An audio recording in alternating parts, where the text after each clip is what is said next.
1000 ভূতের গল্প আজকে শোনাবো। শিক্ষণীয় গল্প একটি। রূপকথার এক গ্রামে নদীর ধারে একটি ঘর ছিল, যার নাম ছিল 1000 আয়নার ঘর। সেই গ্রামে সুন্দর হাসি মাখা মুখে একটি ছোট্ট মেয়ে ছিল।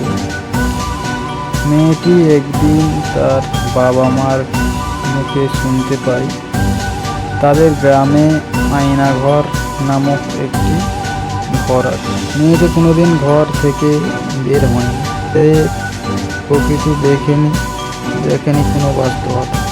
সে একদিন চিন্তা করলো যে সে ওই আয়নাঘর দেখতে যাবে, কিন্তু একা একা যেতে সাহস না হওয়ায় সে তার সমবয়সী আরেকটি মেয়েকে সাথে নিয়ে গেল।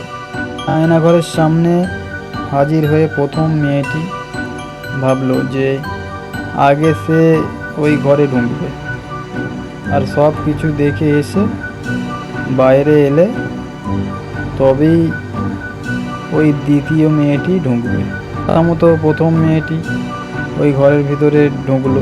ঘরে ঢোকার সাথে সাথে আশ্চর্য সব রঙিন কারুকাজ দেখে মেয়েটির মুখ আনন্দই ভরে উঠল।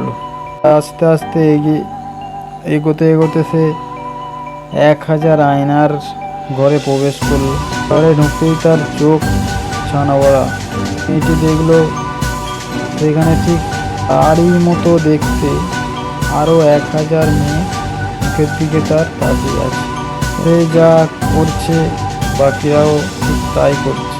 মেয়েটি এই ব্যাপারে সব কিছু দেখে অনেক মজা পেয়ে বাইরে চলে এলো এবং তার সাথীকেও সব ব্যাপার খুলে বলল। তো বন্ধুরা, পার্ট 1 এখানেই শেষ হলো। শীঘ্রই পার্ট 2 আসবে, তার জন্য অপেক্ষা।